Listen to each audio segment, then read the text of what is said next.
There's a lot of drama in the podcast fiction world, and a lot of comedy. Now, while this genre of podcasting oftentimes has the toughest time being accepted, it also enjoys, perhaps, the biggest collaborative spirit among all creators and listeners alike.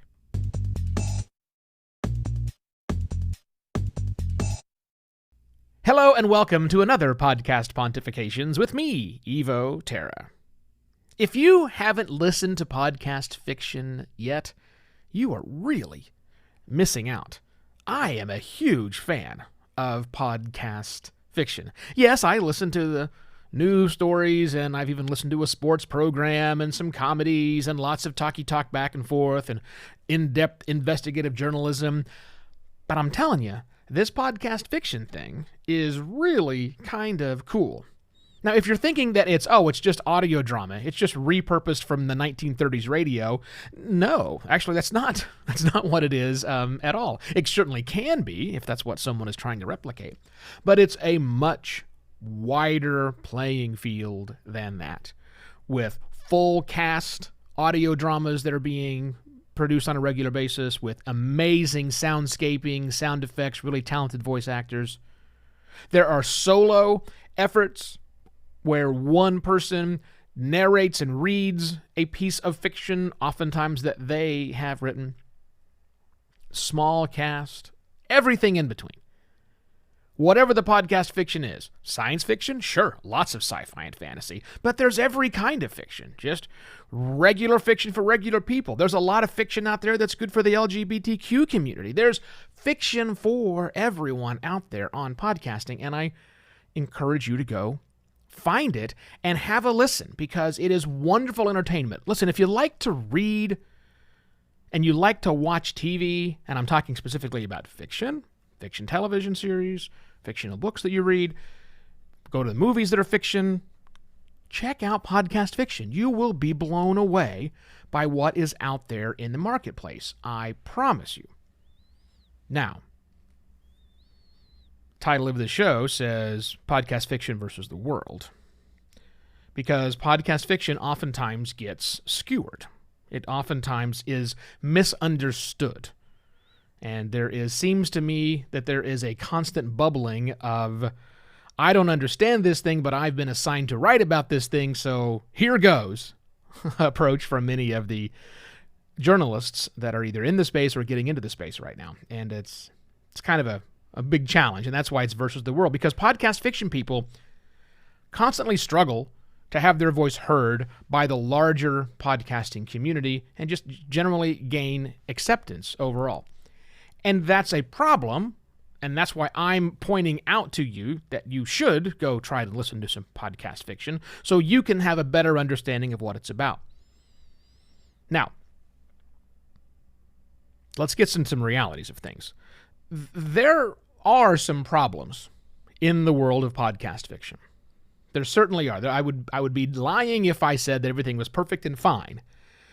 And the biggest issue that plagues podcast fiction, in my opinion, as a person who is not a podcast fiction producer, however, I have had some influence on podcast fiction in the early days. We're not going to go into that. But the biggest problem that I see with podcast fiction today revolves around issues of quality.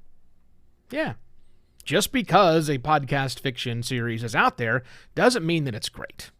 And in fact, if you randomly sample the various pieces of podcast fiction, you will likely find some not great content.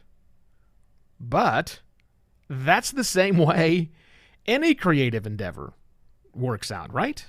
I mean, when's the last time you went to a writing group, a creative writing group, where people, usually small groups of people, sometimes large, either in person or online, get together and share their work? Those stories oftentimes aren't great, in my opinion, right? They're not. Have you been to an open mic night where musicians hop up on stage and play? All right, if I go to one of those things, I'm usually cringing when I hear the voice or I see this person playing the guitar. I can't even go to local comedy clubs because, I'm looking for some comedy, and ostensibly that's what's up there, but I didn't find that all that funny.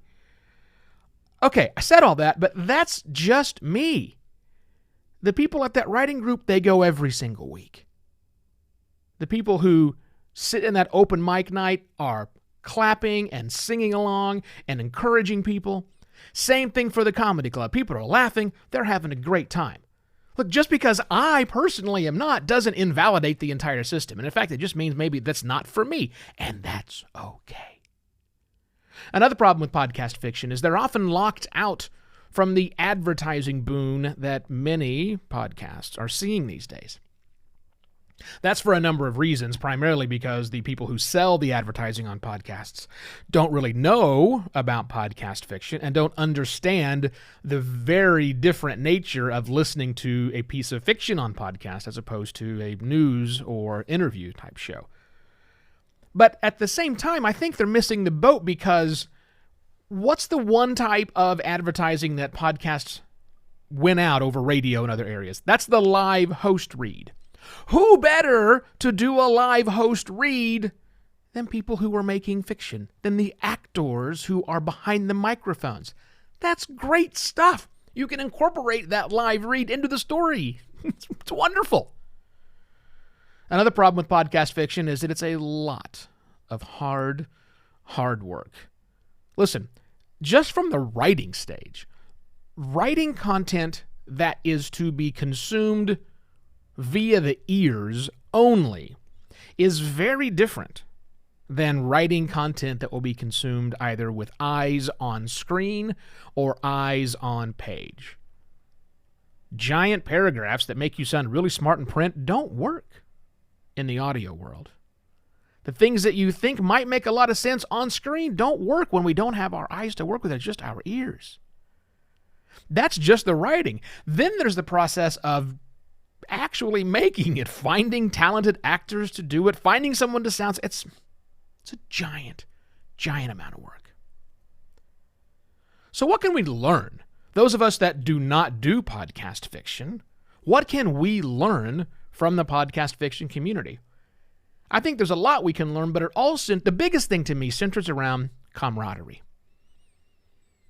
If you spend any time at a podcast conference or in the local groups where the podcast fiction people hang out, these people genuinely love each other. They are supportive.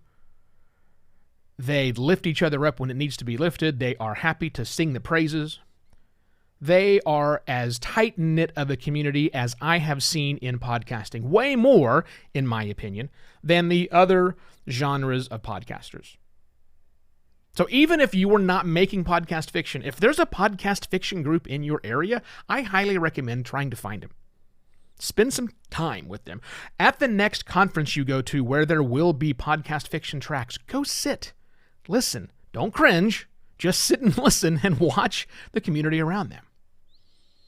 And I guess I'm tempted to leave with this. What can they learn from us?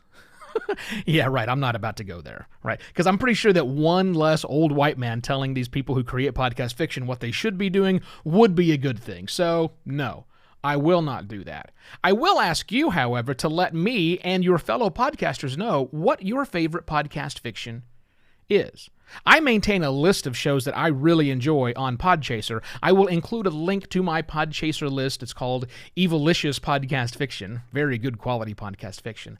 That'll be in the episode details here in the app, which you're listening to right now, as well as on the webpage. Share that idea with your friends. Have your other fellow podcasters actually listen to some podcast fiction. Share some ideas with them. So send them a link to this episode. And say, hey, Evo says we should be listening to podcast fiction. I think it should be this one.